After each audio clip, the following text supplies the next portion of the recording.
ദൈവത്തിന് മഹത്വം. ഇന്ന് 126 ദിവസം. നാം വായിക്കുന്നത് സംഖ്യാപുസ്തകം 9 അധ്യായം. സങ്കീർത്തനങ്ങൾ 135 136 അധ്യായങ്ങളും റോമാലേഖനം 9 അധ്യായവുമാണ്. സംഖ്യാപുസ്തകം 9 അധ്യായം.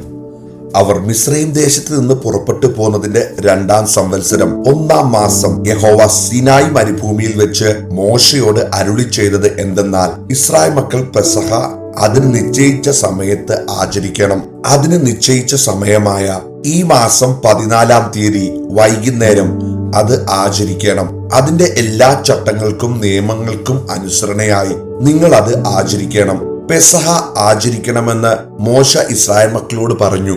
അങ്ങനെ അവർ 1-ാം മാസം 14-ാം തീയതി സന്ധ്യാസമയത്ത് സീനായി മരുഭൂമിയിൽ വെച്ച് പെസഹ ആചരിച്ചു. യഹോവ മോശയോട് കൽപ്പിച്ചതുപോലെ ഇസ്രായേൽ മക്കൾ ചെയ്തു. എന്നാൽ ഒരു മനുഷ്യന്റെ ശവത്താൽ അശുദ്ധരായി തീർന്നിട്ട് ആ നാളിൽ പെസഹ ആചരിപ്പാൻ കഴിയാത്ത ചിലരുണ്ടായിരുന്നു.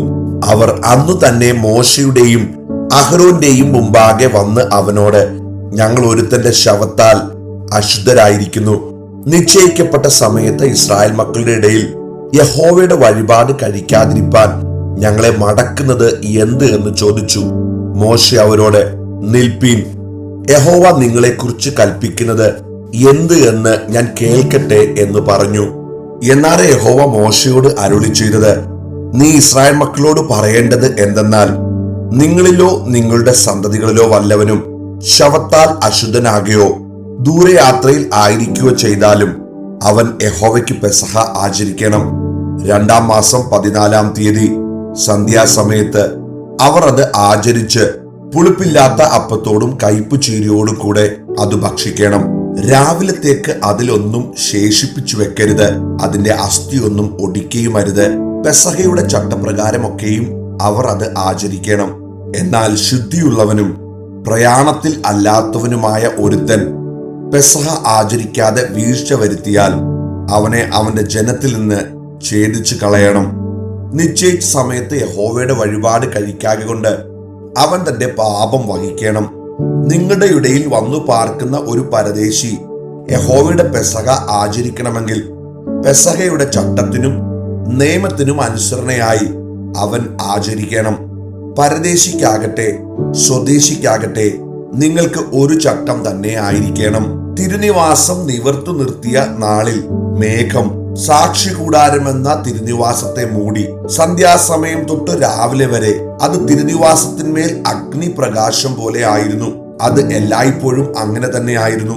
പകൽ മേഘവും രാത്രി അഗ്നിരൂപവും അതിനെ മൂടിയിരുന്നു. മേഘം കൂടാരത്തിന്മേൽ നിന്ന് പൊങ്ങുമ്പോൾ ഇസ്രായേൽ മക്കൾ യാത്ര പുറപ്പെടും. മേഘം നിൽക്കുന്നിടത്ത് അവർ പാളയമിറങ്ങും. യഹോവയുടെ കൽപ്പന പോലെ ഇസ്രായേൽ മക്കൾ യാത്ര പുറപ്പെടുകയും യഹോവയുടെ കൽപ്പന പോലെ പാളയമിറങ്ങുകയും ചെയ്തു. മേഘം തിരുനിവാസത്തിന്മേൽ നിൽക്കുമ്പോഴൊക്കെയും അവർ പാളയമടിച്ച് താമസിക്കും.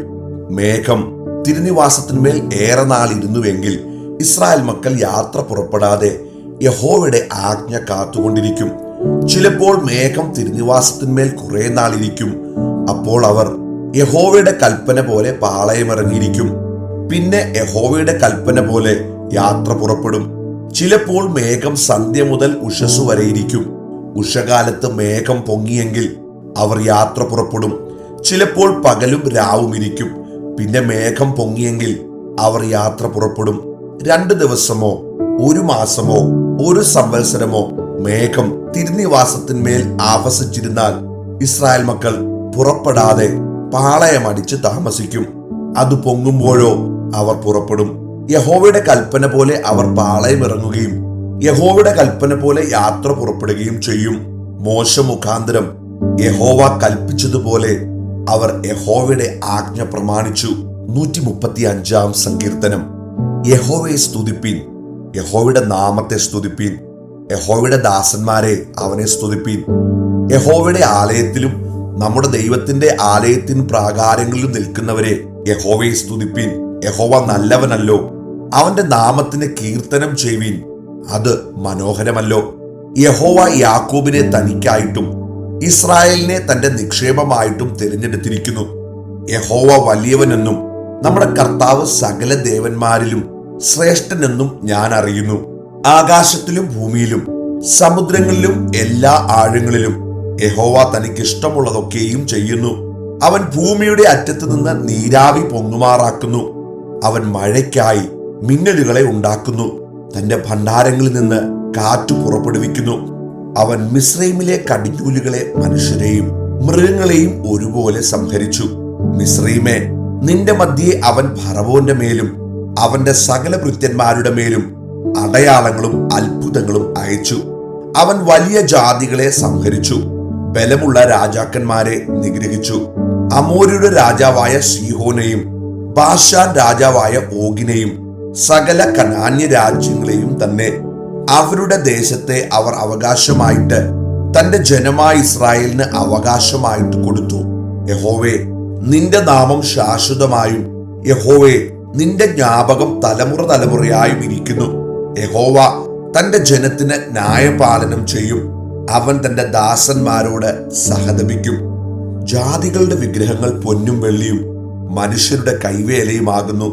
അവയ്ക്ക് വായുണ്ടെങ്കിലും സംസാരിക്കുന്നില്ല, കണ്ണുണ്ടെങ്കിലും കാണുന്നില്ല, അവയ്ക്ക് ചെവിയുണ്ടെങ്കിലും കേൾക്കുന്നില്ല, അവയുടെ വായിൽ ശ്വാസവുമില്ല. അവയെ ഉണ്ടാക്കുന്നവർ അവയെ പോലെയാകുന്നു. അവയിൽ ആശ്രയിക്കുന്ന ഏവനും അങ്ങനെ തന്നെ. ഇസ്രായേൽ ഗൃഹമേ, യഹോവയെ വാഴ്ത്തുക. അഹ്റോന്റെ ഗൃഹമേ, യഹോവയെ വാഴ്ത്തുക. ലേവി ഗൃഹമേ, യഹോവയെ വാഴ്ത്തുക. യഹോവ ഭക്തന്മാരെ, യഹോവയെ വാഴ്ത്തുവിൻ. യെരൂശലേമിൽ അധിവസിക്കുന്ന യഹോവ സിയോനിൽ നിന്ന് വാഴ്ത്തപ്പെടുമാറാകട്ടെ. യഹോവയെ സ്തുതിപ്പീൻ. 136 സങ്കീർത്തനം. യഹോവയ്ക്ക് സ്തോത്രം ചെയ്യുവിൻ. അവൻ നല്ലവനല്ലോ, അവന്റെ ദയ എന്നേക്കുമുള്ളത്. ദേവാദി ദൈവത്തിന് സ്തോത്രം ചെയ്യുവിൻ. അവന്റെ ദയ എന്നേക്കുമുള്ളത്. കർത്താദി കർത്താവിന് സ്തോത്രം ചെയ്യുവിൻ. അവന്റെ ദയ എന്നേക്കുമുള്ളത്. ഏകനായി മഹാത്ഭുതങ്ങളെ പ്രവർത്തിക്കുന്നവന് അവന്റെ ദയ എന്നേക്കുമുള്ളത്. ജ്ഞാനത്തോടെ ആകാശങ്ങളെ ഉണ്ടാക്കിയവന് അവന്റെ ദയ എന്നേക്കുമുള്ളത്. ഭൂമിയെ വെള്ളത്തിന്മേൽ വിരിച്ചവന് അവന്റെ ദയ എന്നേക്കുമുള്ളത്. വലിയ വെളിച്ചങ്ങളെ ഉണ്ടാക്കിയവന് അവന്റെ ദയ എന്നേക്കുമുള്ളത്. പകൽ വാഴുവാൻ സൂര്യനെയും അവന്റെ ദയ എന്നേക്കുമുള്ളത്. രാത്രി വാഴുവാൻ ചന്ദ്രനെയും നക്ഷത്രങ്ങളെയും ഉണ്ടാക്കിയവന് അവന്റെ ദയ എന്നേക്കുമുള്ളത്. മിസ്രൈമിലെ കടിഞ്ഞൂലുകളെ സംഹരിച്ചവന് അവന്റെ ദയ എന്നേക്കുമുള്ളത്. അവരുടെ ഇടയിൽ നിന്ന് ഇസ്രായേലിനെ പുറപ്പെടുവിച്ചവന് അവന്റെ ദയ എന്നേക്കുമുള്ളത്. ബലമുള്ള കൈകൊണ്ടും നീട്ടിയ ഭുജം കൊണ്ടും തന്നെ അവന്റെ ദയ എന്നേക്കുമുള്ളത്. ചെങ്കടലിനെ രണ്ടായി വിഭാഗിച്ചവന് അവന്റെ ദയ എന്നേക്കുമുള്ളത്. അതിന്റെ നടുവിൽ കൂടി ഇസ്രായേലിനെ കടത്തിയവന് അവന്റെ ദയ എന്നേക്കുമുള്ളത്. ഫറവോനെയും സൈന്യത്തെയും ചെങ്കടലിൽ തള്ളിയിട്ടവന് അവന്റെ ദയ എന്നേക്കുമുള്ളത്. തന്റെ ജനത്തെ മരുഭൂമിയിൽ കൂടി നടത്തിയവന് അവന്റെ ദയ എന്നേക്കുമുള്ളത്. മഹാരാജാക്കന്മാരെ സംഹരിച്ചവന് അവന്റെ ദയ എന്നേക്കുമുള്ളത്. ശ്രേഷ്ഠ രാജാക്കന്മാരെ നിഗ്രഹിച്ചവന് അവന്റെ ദയ എന്നേക്കുമുള്ളത്. അമോര്യരുടെ രാജാവായ സീഹോനെയും അവന്റെ ദയ എന്നേക്കുമുള്ളത്. ബാശാൻ രാജാവായ ഓഗിനെയും അവന്റെ ദയ എന്നേക്കുമുള്ളത്. അവരുടെ ദേശത്തെ അവകാശമായി കൊടുത്തു. അവന്റെ ദയ എന്നേക്കുമുള്ളത്. തന്റെ ദാസനായ ഇസ്രായേലിന് അവകാശമായി തന്നെ അവന്റെ ദയ എന്നേക്കുമുള്ളത്. നമ്മുടെ താഴ്ചയിൽ നമ്മെ ഓർത്തവന് അവന്റെ ദയ എന്നേക്കുമുള്ളത്. നമ്മുടെ വൈരികളുടെ കയ്യിൽ നിന്ന് നമ്മെ വിടുവിച്ചവന് അവന്റെ ദയ എന്നേക്കുമുള്ളത്. സകല ജനത്തിനും ആഹാരം കൊടുക്കുന്നവന് അവന്റെ ദയ എന്നേക്കുമുള്ളത്. സ്വർഗസ്ഥനായ ദൈവത്തിന് സ്തോത്രം ചെയ്യുവിൻ. അവന്റെ ദയ എന്നേക്കുമുള്ളത്. റോമാലേഖനം 9 അധ്യായം. ഞാൻ ക്രിസ്തുവിൽ സത്യം പറയുന്നു. ഞാൻ പറയുന്നത് ഭോഷ്കല്ല. എനിക്ക് വലിയ ദുഃഖവും ഹൃദയത്തിൽ ഇടവിടാതെ നോവുമുണ്ട് എന്ന് എന്റെ മനസാക്ഷി എനിക്ക് പരിശുദ്ധാത്മാവിൽ സാക്ഷിയായിരിക്കുന്നു. ജഡപ്രകാരം എന്റെ ചാർച്ചക്കാരായ എന്റെ സഹോദരന്മാർക്ക് വേണ്ടി ഞാൻ തന്നെ ക്രിസ്തുവിനോട് വേർവിട്ട് ശാപഗ്രസ്തനാവാൻ ഞാൻ ആഗ്രഹിക്കാമായിരുന്നു. അവർ ഇസ്രായേല്യർ പുത്രത്വവും തേജസ്സും നിയമങ്ങളും ന്യായപ്രമാണവും ആരാധനയും വാഗ്ദത്തങ്ങളും അവർക്കുള്ളവ, പിതാക്കന്മാരും അവർക്കുള്ളവ തന്നെ. ജഡപ്രകാരം ക്രിസ്തുവും അവരിൽ നിന്നല്ലോ ഉത്ഭവിച്ചത്. അവൻ സർവത്തിനും മീതെ ദൈവമായി എന്നേക്കും വാഴ്ത്തപ്പെട്ടവൻ. ആമേൻ. ദൈവവചനം വൃഥാവായി പോയി എന്നല്ല, ഇസ്രായേലിൽ നിന്ന് ഉത്ഭവിച്ചവർ എല്ലാം ഇസ്രായേലിയർ എന്നും അബ്രഹാമിന്റെ സന്തതിയാകയാൽ എല്ലാവർക്കും മക്കളെന്നും വരികയില്ല. ഇസഹാക്കിൽ നിന്ന് ജനിക്കുന്നവൻ നിന്റെ സന്തതി എന്ന് വിളിക്കപ്പെടും എന്നേയുള്ളൂ. അതിന്റെ അർത്ഥമോ ജഡപ്രകാരം ജനിച്ച മക്കളല്ല ദൈവത്തിന്റെ മക്കൾ, വാഗ്ദത്ത പ്രകാരം ജനിച്ച മക്കളത്രേ സന്തതി എന്ന് എണ്ണുന്നു. ഈ സമയത്തേക്ക് ഞാൻ വരും, അപ്പോൾ സാറയ്ക്ക് ഒരു മകനുണ്ടാകുമെന്നല്ലോ വാഗ്ദത്ത വചനം. അത്രയുമല്ല, റിബേക്കയും നമ്മുടെ പിതാവായ ഇസഹാക്ക് എന്ന ഏകനായി ഗർഭം ധരിച്ചു. കുട്ടികൾ ജനിക്കുകയോ ഗുണമാകട്ടെ ദോഷമാകട്ടെ ഒന്നും പ്രവർത്തിക്കുകയോ ചെയ്യും മുമ്പേ തിരഞ്ഞെടുപ്പിൻ പ്രകാരമുള്ള ദൈവനിർണയം പ്രവൃത്തികൾ നിമിത്തമല്ല, വിളിച്ചവന്റെ ഇഷ്ടം നിമിത്തം തന്നെ വരേണ്ടതിന് മൂത്തവൻ ഇളയവനെ സേവിക്കും എന്ന് അവളോട് അരുളി ചെയ്തു. ഞാൻ യാക്കോബിനെ സ്നേഹിച്ച് ഏശാവിനെ ദ്വേഷിക്കുന്നു എന്ന് എഴുതിയിരിക്കുന്നുവല്ലോ. ആകയാൽ നാം എന്തു പറയണ്ടു? ദൈവത്തിന്റെ പക്കൽ അനീതിയുണ്ടോ? ഒരു നാളും ഇല്ല. എനിക്ക് കരുണ തോന്നണം എന്നുള്ളവനോട് കരുണ തോന്നുകയും എനിക്ക് കനിവ് തോന്നണം എന്നുള്ളവനോട് കനിവ് തോന്നുകയും ചെയ്യും എന്ന് അവൻ മോശയോട് അരുളി ചെയ്യുന്നു. അതുകൊണ്ട് ഇച്ഛിക്കുന്നവനാലുമല്ല ഓടുന്നവനാലുമല്ല, കരുണ തോന്നുന്ന ദൈവത്താൽ അത്രേ സകലവും സാധിക്കുന്നത്. ഇതിനായിട്ട് തന്നെ ഞാൻ നിന്നെ നിർത്തിയിരിക്കുന്നത്, നിന്നിൽ എന്റെ ശക്തി കാണിക്കേണ്ടതിനും എന്റെ നാമം സർവഭൂമിയിലും പ്രസ്താവിക്കപ്പെടേണ്ടതിനും തന്നെ എന്ന് തിരുവെഴുത്തിൽ ഫറവോനോട് അരുളി ചെയ്യുന്നു. അങ്ങനെ തനിക്ക് മനസ്സുള്ളവനോട് അവന് കരുണ തോന്നുന്നു, തനിക്ക് മനസ്സുള്ളവരെ അവൻ കഠിനനാക്കുന്നു. ആകയാൽ അവൻ പിന്നെ കുറ്റം പറയുന്നത് എന്ത്? ആർ അവന്റെ ഇഷ്ടത്തോട് എതിർ നിൽക്കുന്നുവെന്ന് നീ എന്നോട് ചോദിക്കും. അയ്യോ മനുഷ്യ, ദൈവത്തോട് പ്രത്യുത്തരം പറയുന്ന നീ ആർ? മനഞ്ഞിരിക്കുന്നത് മനഞ്ഞവനോട് നീ എന്നെ ഇങ്ങനെ ചമച്ചത് എന്ത് എന്ന് ചോദിക്കുമോ? അല്ല, കുശവന് അതേ പിണ്ടത്തിൽ നിന്ന് ഒരു പാത്രം മാനത്തിനും മറ്റൊരു പാത്രം അപമാനത്തിനും ഉണ്ടാക്കുവാൻ മണ്ണിന്മേൽ അധികാരമില്ലയോ? എന്നാൽ ദൈവം തന്റെ കോപം കാണിപ്പാനും ശക്തി വെളിപ്പെടുത്തുവാനും യഹൂദന്മാരിൽ നിന്ന് മാത്രമല്ല ജാതികളിൽ നിന്നും വിളിച്ചു തേജസ്സിനായി മുന്നൊരുക്കിയ കരുണാപാത്രങ്ങളായ നമ്മിൽ തന്റെ തേജസ്സിന്റെ ധനം വെളിപ്പെടുത്തുവാനും ഇച്ഛിച്ചിട്ട് നാശയോഗ്യമായ കോപപാത്രങ്ങളെ വളരെ ദീർഘക്ഷമയോടെ സഹിച്ചുവെങ്കിൽ എന്റെ ജനമല്ലാത്തവരെ എന്റെ ജനമെന്നും പ്രിയ അല്ലാത്തവളെ പ്രിയ എന്നും ഞാൻ വിളിക്കും.